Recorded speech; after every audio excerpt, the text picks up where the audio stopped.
Mes chers compatriotes, Congolais et Congolaises, je reviens une fois de plus au travers cette vidéo apporter un éclaircissement compte tenu du message à la nation du président de la République. Ce message n'a pas été à la hauteur de nos attentes, certes. Il y a eu quelques annonces de propagande comme la construction des hôpitaux dans tous les départements de notre pays, mais rien de spécial n'a retenu notre attention. C'est quoi construire des hôpitaux? Nous pensons que c'est légitime qu'un président de la République puisse construire des hôpitaux. Mais cela ne fait pas l'objet d'une publicité ou d'un discours à la nation. Je prends un exemple. Mon père, qui n'est pas président de la République, M. Samba, et qui n'avait aucun sou, 0 franc, qui n'avait rien dans sa poche, a construit un hôpital à 9 km de la gare de Kibouéné. Ce village s'appelle Magneto. À ceux qui me reconnaissent, à ceux qui connaissent mon père, et ils savent de quoi je parle. Mon père a construit un hôpital.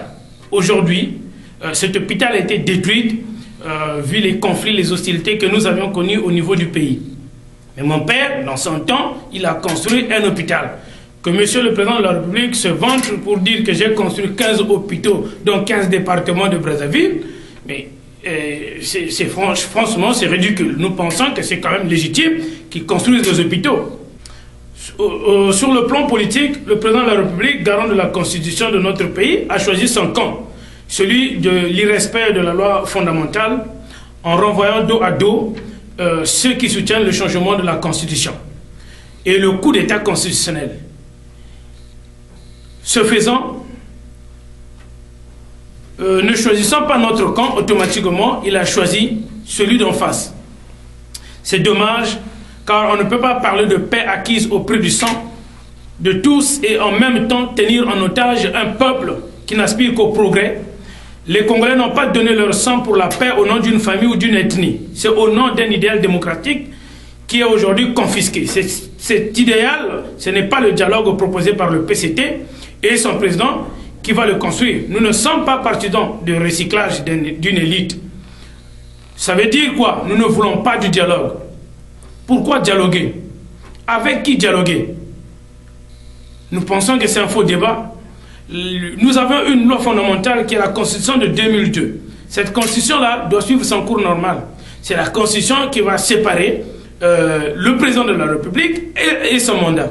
C'est la Constitution qui va mettre un terme à ce que nous connaissons aujourd'hui. Donc nous disons haut et fort qu'il n'y aura pas de dialogue.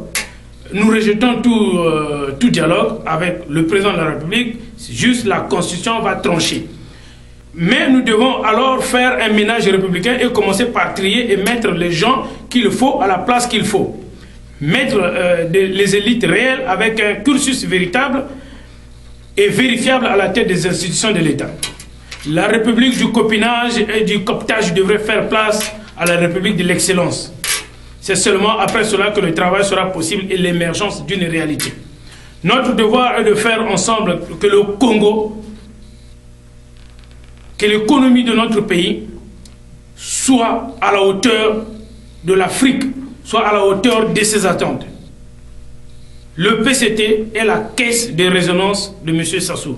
M. Pierre Ngolo a fait une interview tout récemment sur RFI, que vous pouvez aussi suivre sur Facebook, dans le site Le Forum, et Zengamambo, ainsi de suite. Nous réitérons que le changement de la Constitution est anticonstitutionnel, parce que l'article 185 est clair sur l'irréversibilité du nombre de mandats.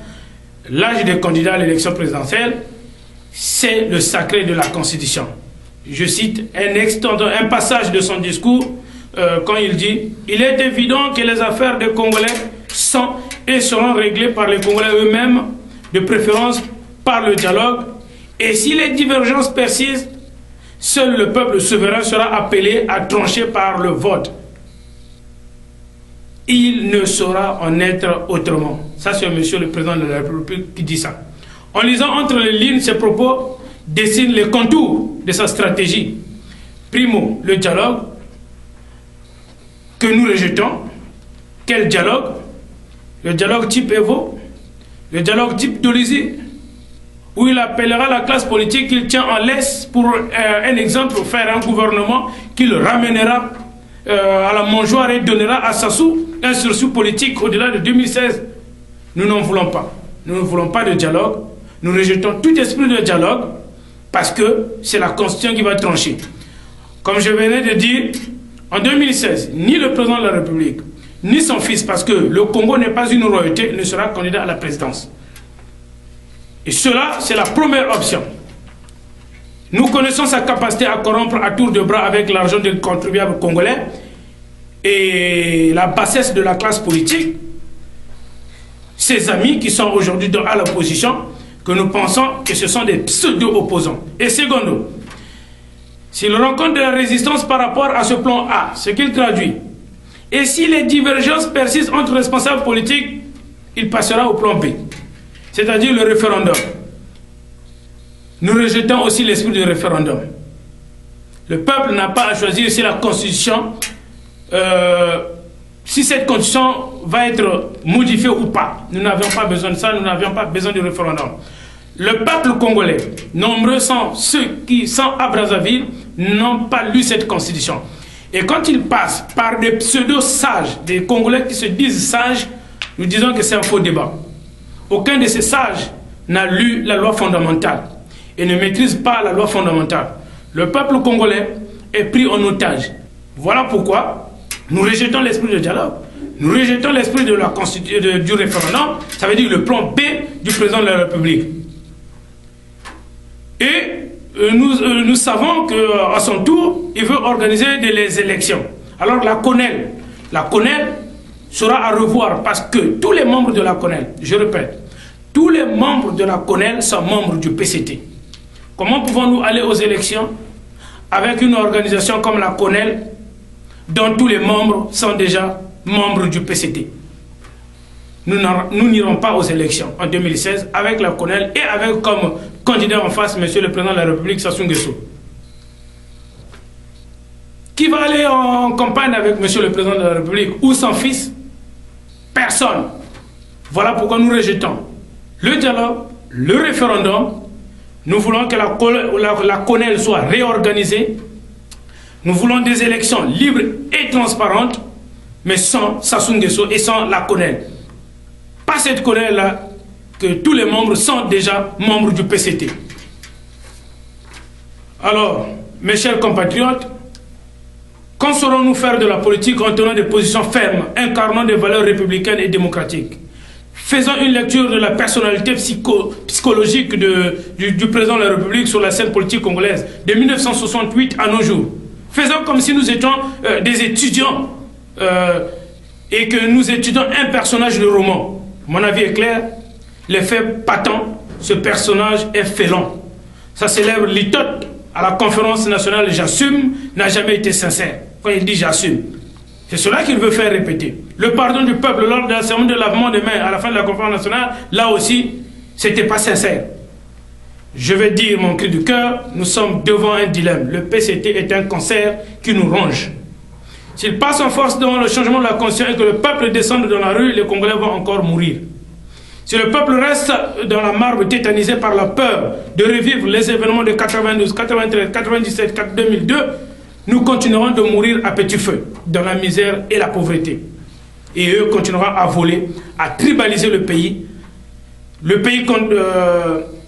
Ils vont continuer à tribaliser le pays. Voilà pourquoi nous pensons qu'il n'y aura pas de dialogue, qu'il n'y aura pas de référendum, qu'il n'y aura pas des élections en 2016 avec Sassou Nguesso ou son fils et avec cette CONEL-là que nous connaissons qui sont dehors et déjà membres du parti congolais de tricheurs, le PCT. Un parti congolais des tricheurs. Nous ne voulons pas aller aux élections avec cette CONEL-là. Il faut réorganiser la CONEL. Et ce matin, hélas, je viens de suivre encore une scène que j'appelle un sketch, une pièce de théâtre, M. Parfait Kolela, qui passe sur RFI et qui se dit opposant et qui dit qu'il est contre la modification de la Constitution. M. Parfait Kolela, au nom du peuple souverain congolais, si réellement vous êtes contre la modification de la Constitution, nous vous demandons solennellement de démissionner du gouvernement de Sassou Nguesso. C'est peut-être qu'alors nous pourrons vous prendre au sérieux. Mais pour l'instant, je pense que, monsieur, vous êtes en train de jouer dans un roman de science-fiction. Monsieur Parfait Kolela, je pense, arrêtez de mentir le peuple. Arrêtez de mentir le peuple. Vous ne pouvez pas être dans ce gouvernement et dire que je suis contre la modification de la Constitution. Arrêtez de duper le peuple. Cette fois-ci, le peuple congolais ne se laissera pas faire. Nous connaissons tous ces opposants, tout ce que vous êtes en train de manigancer. Alors nous disons stop, trop c'est trop. Il n'y aura pas, si vous voulez être opposant, si vous voulez, si vous êtes contre la modification de la Constitution, nous vous demandons de démissionner du gouvernement de Sassou Nguesso. Et nous saluons tous nos frères qui sont avec le peuple et nous lançons un appel à tous ceux qui sont dans le gouvernement, qui se disent contre la modification de la Constitution, de rejoindre l'opposition officielle, de démissionner de ce gouvernement et rangez-vous du côté du peuple congolais. Le peuple a besoin de votre soutien. Merci.